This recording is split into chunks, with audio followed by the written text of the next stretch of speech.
আমি আমি আর পারতেছি না, আমি আর নিতে পারতেছি না, আমি জাস্ট ভেঙে পড়ছি, আমি আর পারতেছি না। একটা কথা কি, শুরু থেকেই আলম আমার সাথে বাটপারি করছে, আমার সাথে চিটিং করছে। আমি ওর সংসারে থাকা অবস্থায় সে হচ্ছে গিয়ে পরকিয়া করছে মিথিলা নামের মেয়েটার সাথে। সে আমাকে মানসিক শারীরিক যে টর্চার গুলো করছে, আমি এইগুলো আর নিতে পারতেছি না। শেষমেশ আমাকে দেশবাসীর কাছে এত খারাপ বানাইছে।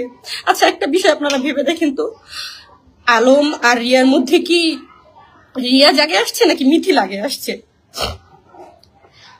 এত কিছুর পর আমি যখন আলমকে ডিভোর্স দিলাম, আলম দুইবার সুইসাইড করতে যায়, আত্মহত্যা করতে যায়।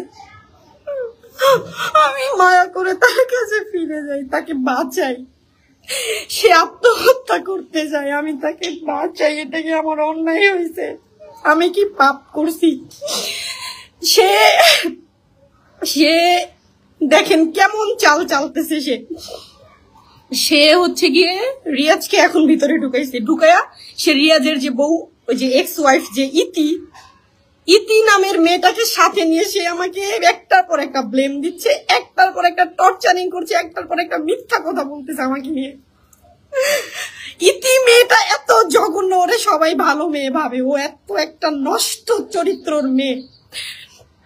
আমি এত কিছুর পর আলমের কাছে প্রথমবার যখন ব্যাগ গেলাম, আমি ইতিকে না করছিলাম, ইতি তুমি আলমের সাথে কোনো যোগাযোগ করবা না। শোনেনি আমার কথা। আলমও চুরি করে করে ভিডিও বানাইছে, ইতিও আমাকে বলে তুমি কে, কেন ভিডিও ডিলিট করবো, কেন করবো না, এটা সেটা। তারপর কিন্তু আমি এগুলো সহ্য না করতে পেরে ও যখন ইতির সাথে যোগাযোগ করে, মিথিলার সাথে যোগাযোগ করে, তখন আমি ওরে ডিভোর্স দিয়ে দিই। ডিভোর্স দেওয়ার পরও কি করলো, সুইসাইড করতে যায়, এটা করতে যায়, ওটা ফাঁসি টানায়, হার্ট অ্যাটাক করে, আপনারা তো সবই জানেন। তারপর যখন ওর কাছে আমি ব্যাগ যাই, দেখেন দেখেন এখন কি করতেছে, দেখেন ওরে মরণের হাত থেকে আমি বাঁচাইছি, এখনো কি করতেছে। রিয়াজকে ভিতরে ঢুকাইয়া সে ইতিকে সাথে নিয়ে আমাকে একটার পর একটা এখন ব্লেম দিচ্ছে, একটার পর একটা আমার সাথে এমন জঘন্য কাজ এখনো সে করতেছে আমার সাথে। সে ফোন দিয়ে দিয়ে আমাকে মিথ্যা কথা বলে, এই মাত্র সে আমাকে হুমকি দেয়, সে আমাকে ধ্বংস করে দিবে, আমাকে এইটা সেটা। What is this? আমি কোনো অন্যায় করে থাকি তুমি আইনগতভাবে ব্যবস্থা নাও। হ্যাঁ, আমি যদি কোনো অন্যায় করে থাকি তুমি আইনগতভাবে ব্যবস্থা নাও, আমার কিছু বলার নেই। কিন্তু তুমি কেন এরকম করতেছো আলম? তোমার সমস্যাটা কি বলো? তোমার কি সমস্যা? তোমার সমস্যা কি? তুমি এখন রিয়াজকে ভিতরে ঢুকায় তুমি রিয়াজের বউকে সাথে নিয়ে এরকম চাল চালতেছো কেন তুমি?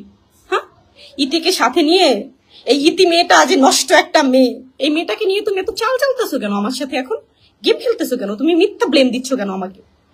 আমি যদি কোনো অন্যায় করে থাকি তুমি আইনগত ব্যবস্থা নাও, যেরকম রিয়াজের বিরুদ্ধে নিছো।